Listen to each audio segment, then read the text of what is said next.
Hi and welcome to this double glass episode about photography. My name is Morten Albek, and the reason I have two glasses on today is because I will have to look at you and I will have to look at the screen at the computer, because we are digging into the mystery of adding filters that make our digital photos look like shot on film.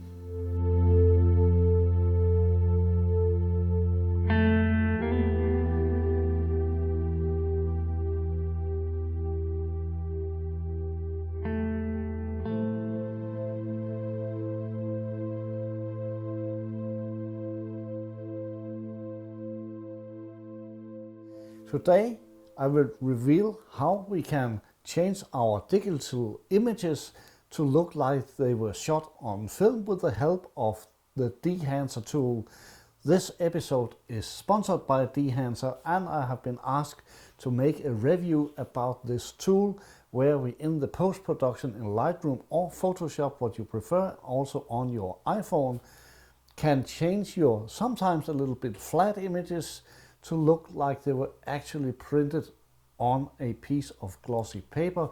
Thank you to the Dehancer team here to make me do this little review and go through the settings and how you work with this film emulsion tool. Be sure to subscribe below so you get my newsletter about upcoming workshops in the field with both basic training in setting up your camera right, no matter what brand it is. We go through Nikon, Canon, Leica, Fuji X100V and the new version, of course, when it comes, and so on. So just join a workshop and go out in the streets with me.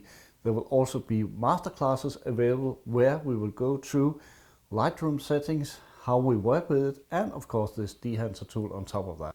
Be sure to subscribe below so you follow the channel, sign up for the newsletter, and there is a promo code as well, Albek, that will give you a 10% off your first purchase here when you are subscribing to the Dehancer tool. This tool, by the way, can be used for your iPhone as well, and for Mac and Windows, of course. So let's get started. And should we actually begin to manipulate our digital photos into something that will look more like it was shot on a Kodachrome 64 or in black and white negative in the older days? Yes and no. If you prefer that really clean, sharp image where everything is black and white and gray tones with no noise in it at all, unless you have shot on high ISO settings, if you like that digital crisp image, then keep it that way. If you, like me, sometimes are longing a little bit after that texture and film-like feeling when you look at your pictures on a screen on a laptop, then maybe this Dehancer tool, film emulation tool, will be something you would like to use.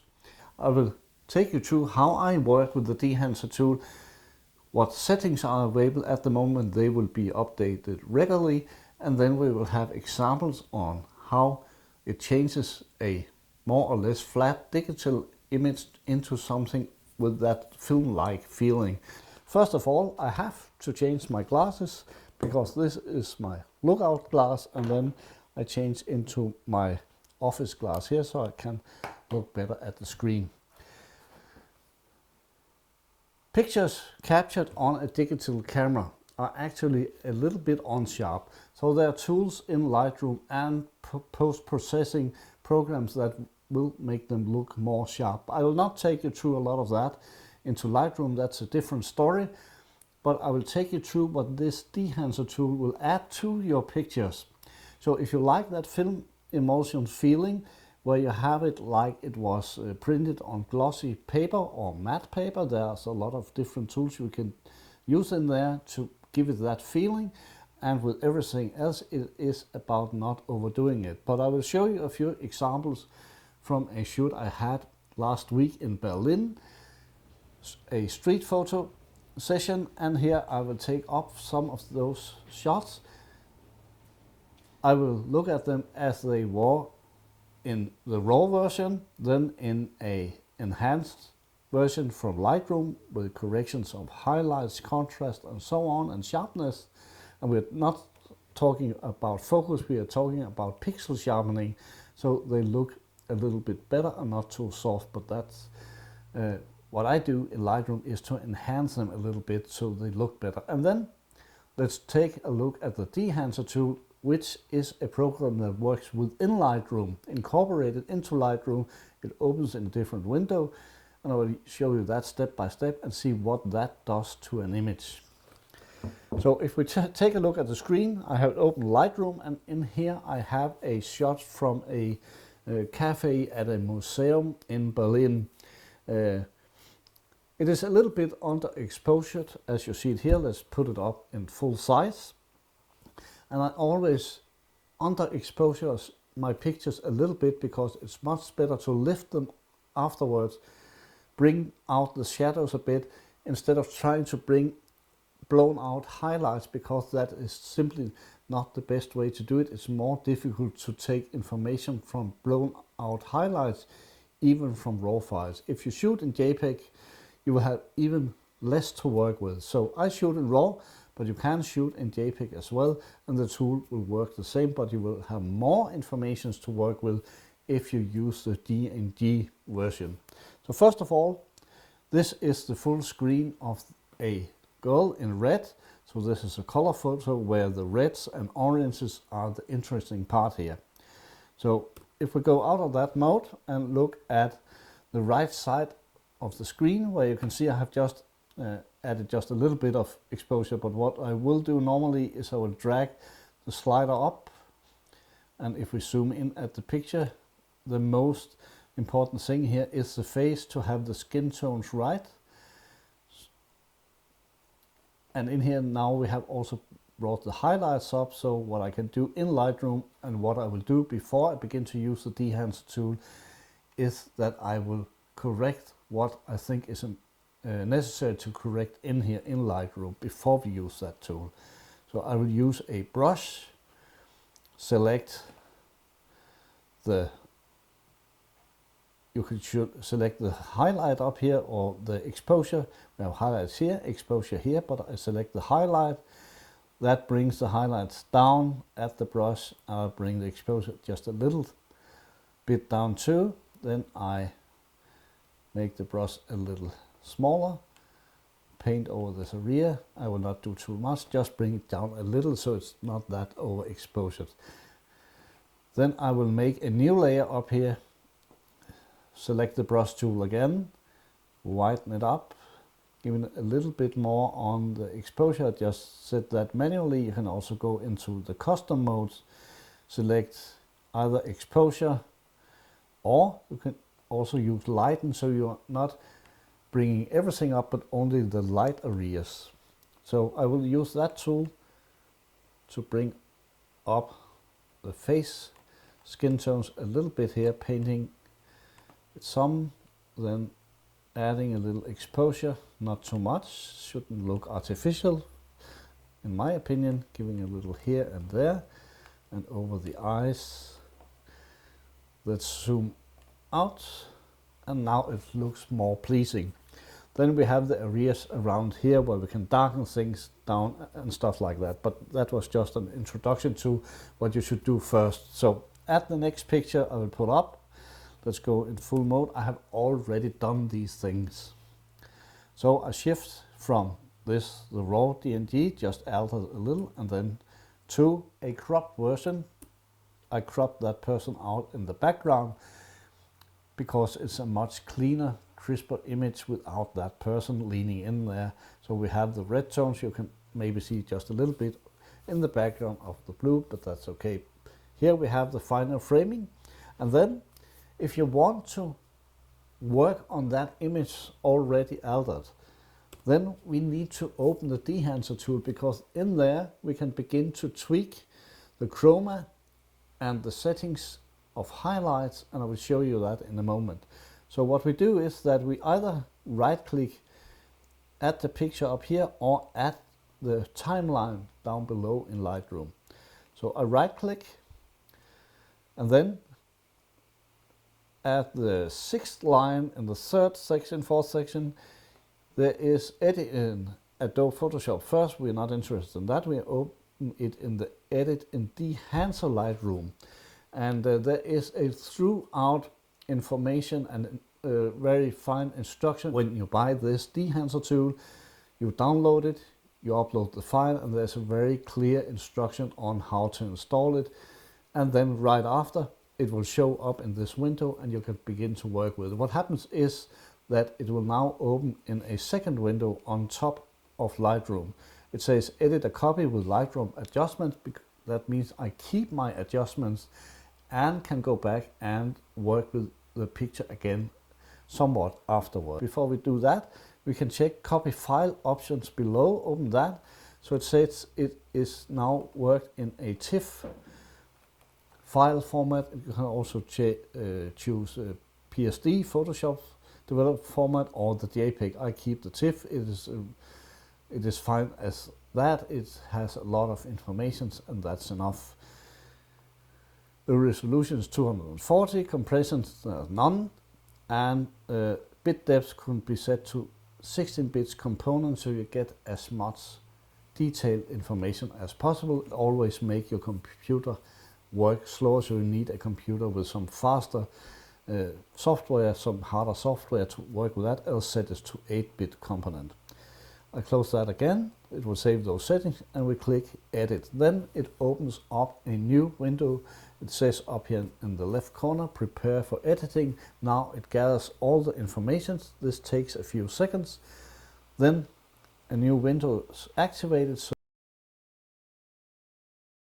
as you can see, I have already added some images in here. Therefore, there is a window saying last edits. There are different options up here at the top. There are my presets. These are some presets I have saved after working with the pictures. I have saved these presets so I can easily just click them. Then I have a basic correction of the picture, enhanced correction of the picture.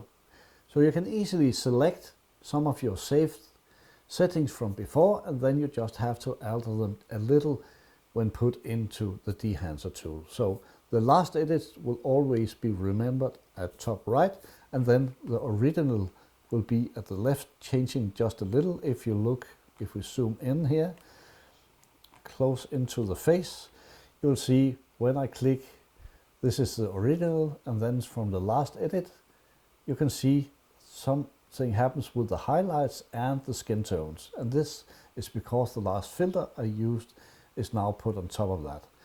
So if I move out again, I will not move too far out because then it's easier to see what we're doing. Then we have some different options. If I change it from my presets to all presets, then we have both my presets that I have worked on and saved, and then we have the Dehancer preset settings that is put in here, where you can click on them. You can see what happens. So we have to go into the panel at the right to begin to work with it. So if we go back to original, then goes to, you can select newer first or older first, or sort by name. What is the best option for you? Then we have the original presets out here. There are the last edits. There are some black and white, color impulsion, and here we have the film emulsions that are tweaked so they look like the original films you put into a film camera and develop in the old-fashioned way. And what this tool is all about is bringing us back to that feeling, so we get those dense colors, so we get those original tones from the film emulsions. Here is a black and white version I have saved. It is an Ilford, and I have made my tweaks into that. This is how it looks without beginning to alter anything else at the image. And every time you put in a picture, it will have different tones, it will have different colors, it will have different black and white tones and gray tones. So you have to alter a little every time you open your tool, exactly as when you edit them in Lightroom. So some will turn very bright and some will turn darker depending on what you choose. So if we go up here and only select what is in the program, the Dehancer Teams settings or filters, then we get a different list here.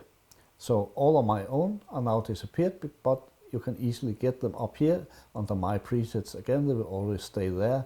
And if you are afraid of losing them, if something happens with your files, you can always go up at the top and export presets, put them in a folder, maybe on a second hard disk, or upload them in the sky, so you can also bring them back again if you lose them.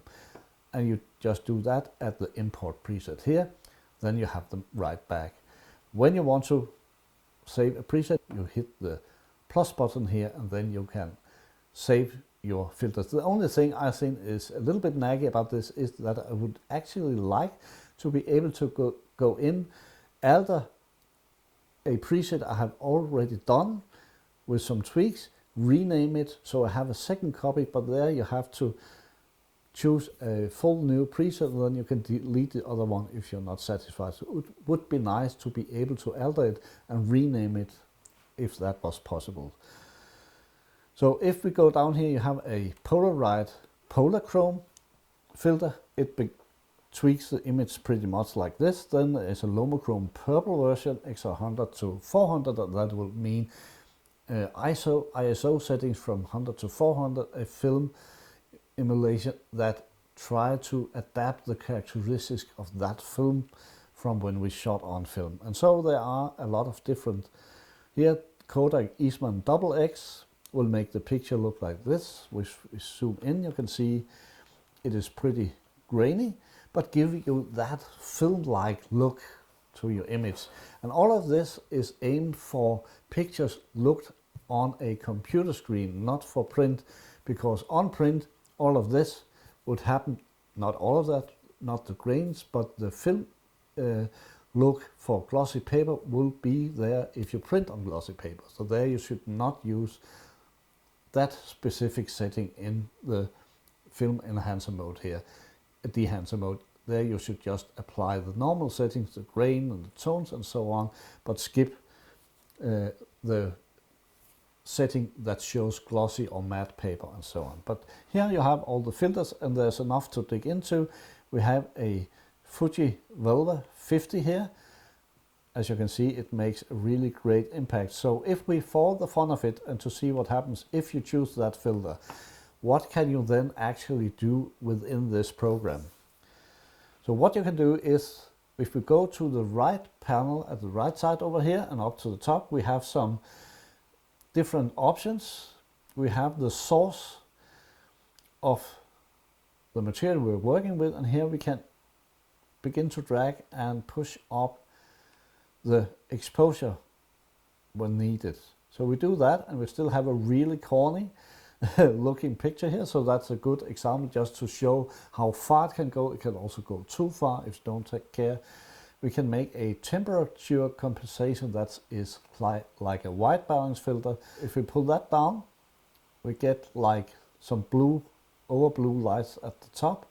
So that's too much. We put up a little here. Then we can use the tint, and that is the magenta and green cast in the picture. We can try to see what happens if we begin to move that around as well. So be really careful with this.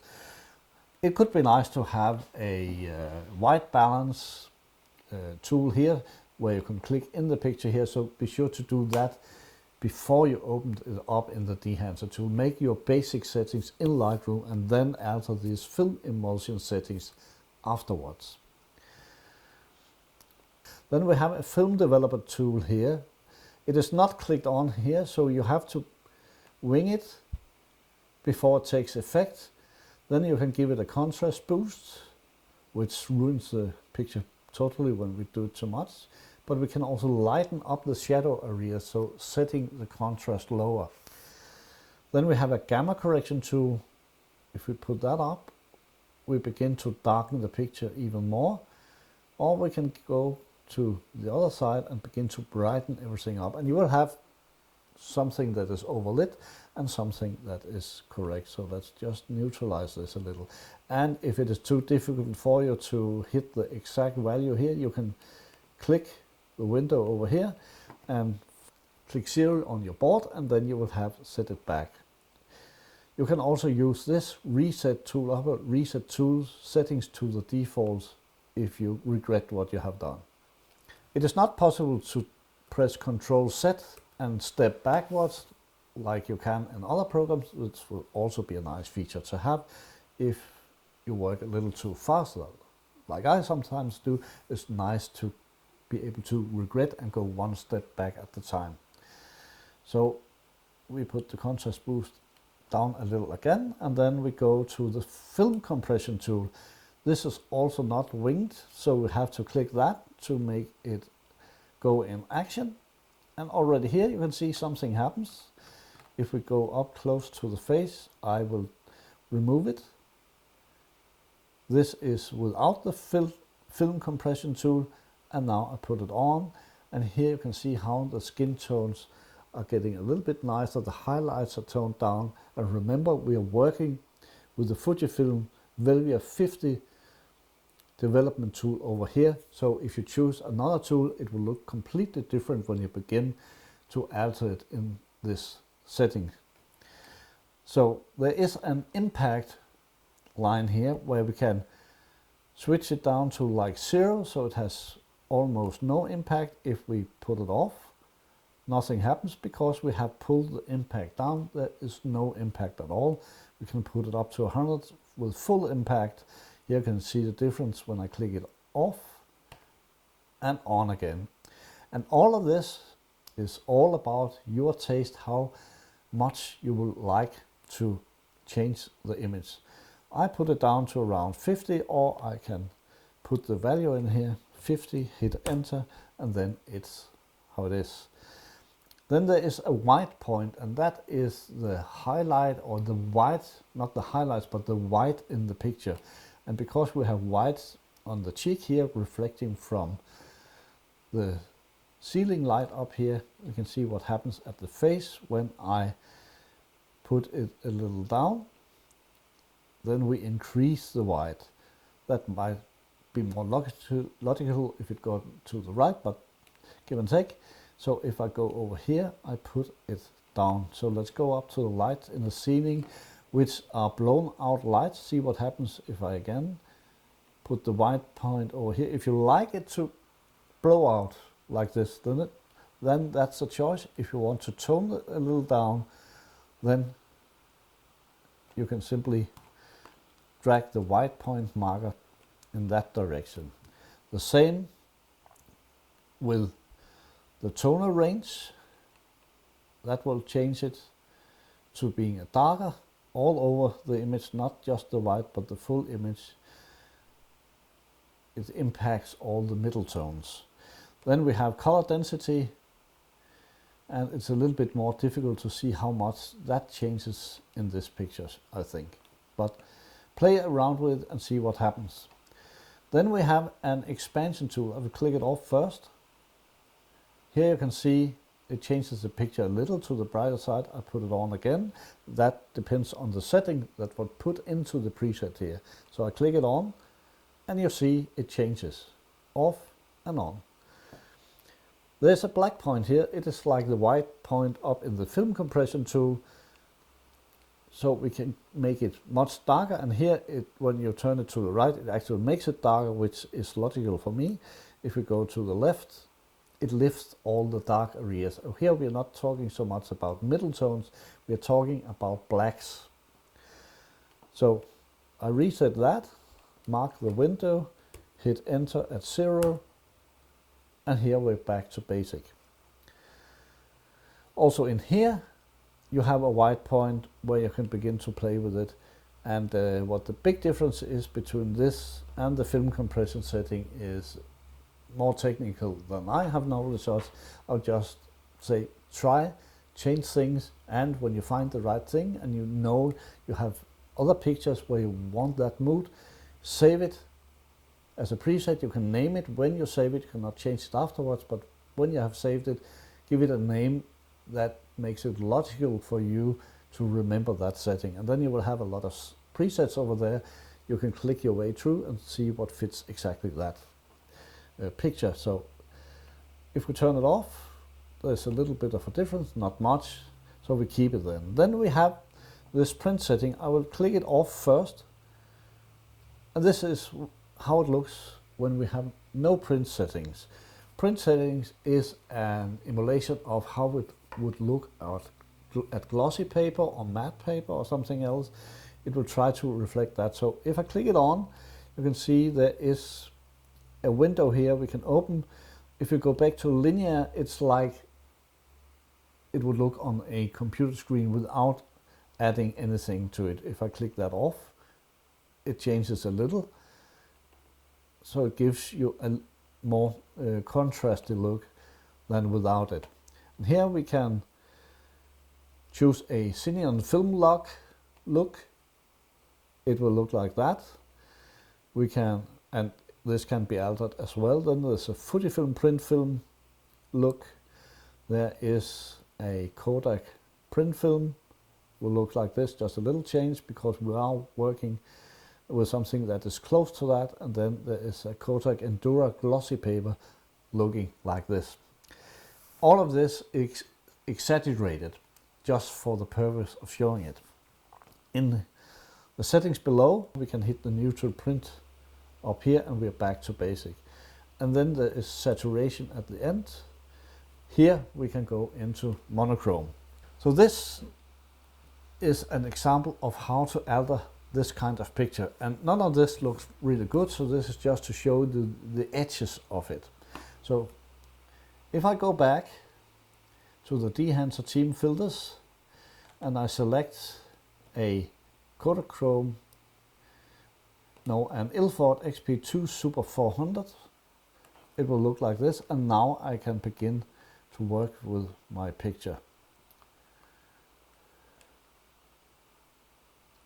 So let's go back to the original, looking like this, and then I would like to give it a more Kodachrome feeling. So I will find from the Dehancer team a filter that I think looks good with this one. So I'm going down to Kodachrome 64, and it says experimental, so I guess that means that it's not fully developed. It turns the picture darker, and then I can begin to make my corrections. And I will just do it quickly because it will take a lot of time to show. But here you can work, so I go back to the last edit that I did, and this is the final image I did. So when done, we can first of all go through the tools up here. We have an option here at that wheel before we go out. Update film profiles, we can click on that. If there's anything new, it seems like there was 63, and we say okay, maybe it just updated them already, and we say close. Here we can restore last used settings. So all the settings we have done the last time, we can reset them here, and here we can undo last edit. And so we can flip back, and you will see over here things happen. So this is the control set feature I asked for. That is not happening by shortcut keys, but you can do it up here, clicking on them manual. It would be nice to have them on a shortcut on the keyboard though. And reset all settings to the defaults up here. If you click that, we go back to the original. It also hit the original picture at the presets over here. When done, if this is what we like to see, then we can hit preview up here. If that is off, you will not see what you're doing, so that's not a good idea. We can expand the picture so it fills the frame in here, and then we can click OK when we are finished. And that will bring us back to Lightroom. So now program makes a TIFF file because I have set that setting. So it will set a TIFF file down here, and you will not see it now because I have put my filter based on ratings on, so I have to click them off. And here it is. It is at the start on my line here, so I will get a rating of 4, so I'm sure I keep it. I'll always use these stars so I can select the photos I'm working with. So this was the last edited, and you will see at the file naming here it is saying it is an edit, the second edit, because I already did this before, else we'll just add the name edit to the file. And this is now a TIFF file. If I open that in full screen, this is how it looks after being edited with the Dehancer tool, and for my taste it actually brings a lot to the picture. If I go one step forward to the original, you can see that it's before it's cropped, but you can see it looks a little bit more flat. It doesn't have that texture, it doesn't have that film-like feeling that I actually like. So I think the tool is good. I think it brings something, maybe not for every picture you want to do, also because it is time consuming to use. But if you want to make that really good picture extra good, giving that film-like feeling, then go ahead and use the tool. And after using this for a few days, training it over the last 2 weeks, I have used it maybe 6 or 7 times, used a few hours on it. It already is in my fingers how much I can do. But of course, like with Lightroom or Photoshop, the more you work with it, the better you will get at it, and I'm sure there will be updates with new filters coming up regularly. So this looks, in my view, a little bit flat. If I zoom in on the picture and look at the face, you can see it's a nice picture, but if I go through the edited picture, you will see the difference between those two, how this is soft and nice, but there is a more textural feeling in that Kodachrome setting I used here. In the end, it's all about taste and what you like, so play around with it. Let's move on to a different picture. Let's move on to a black and white picture and see what happens if we work with a black and white picture. So I'll go out in my library and find another picture from the day after, also shot on a tour in Berlin in the streets. And if we take a look at this one, shot on a train station in Berlin. This is the original shot. There's no development here, it's fully as it is shot, a little underexposed to get all the information in the pictures in a raw file. As you can see, it's a bit underexposed. It is actually a nice picture, even in color, so if I put up a little bit more light, this is a decent picture, only adding a little on the exposure side here. But if we go back and then look at the picture I did in the Dehancer tool and in Lightroom. First I worked with it in Lightroom, changed it to black and white, and then it looks like this, adding that film-like feeling with a filter put on. So let's zoom in a bit and see how there are really nice soft tones, and even in the shadow areas in the middle tones you have a little bit of the feeling of grain in there, and all of that you can adjust as well. So let's take a look at that. So if we take the original, right click,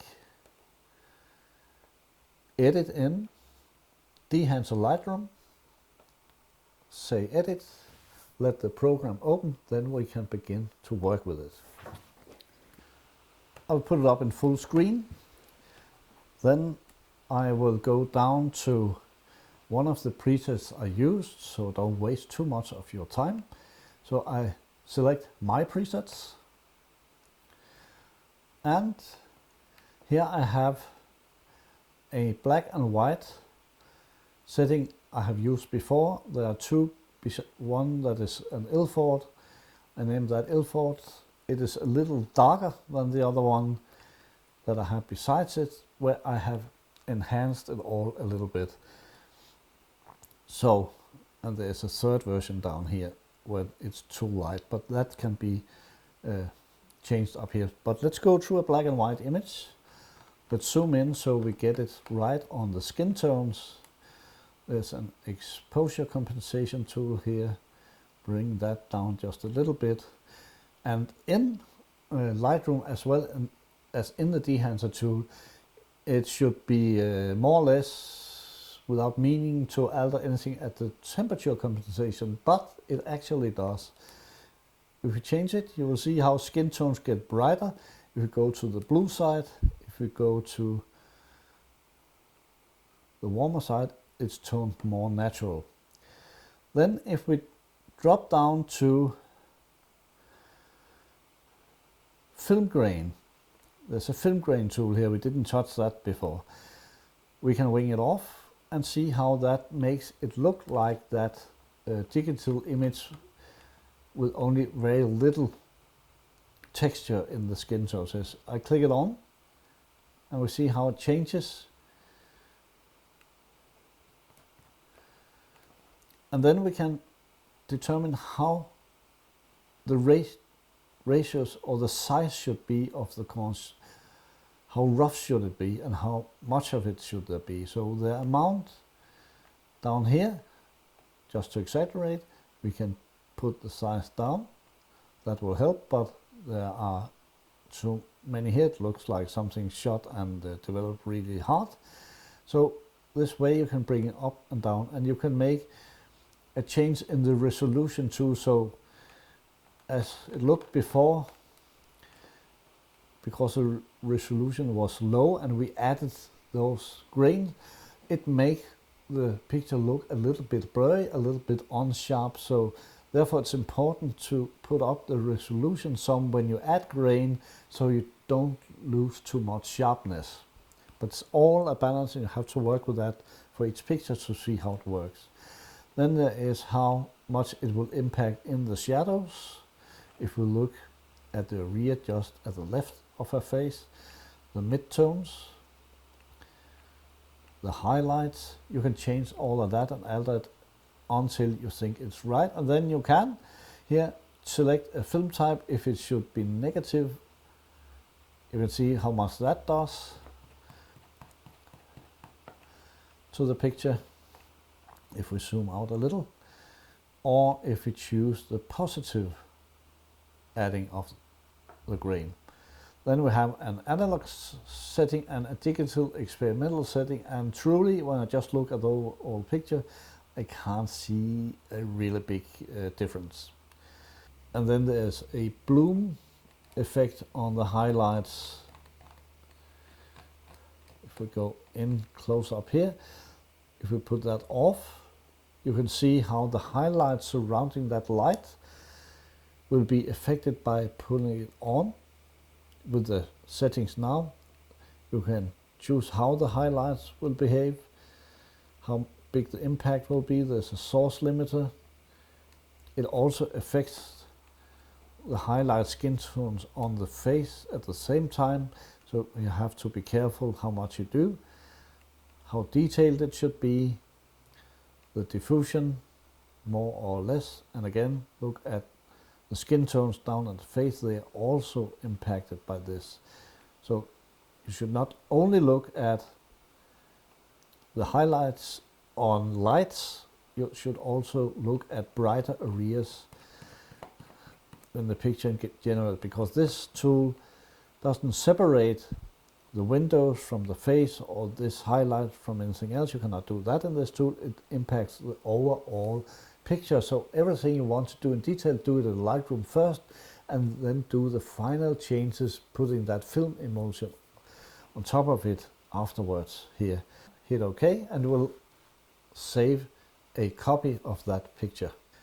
As you can see, it is named Edit Tree TIFF file. And that's because this is the third time I do an edit with this picture. I have practiced on it first, of course, to know this tool.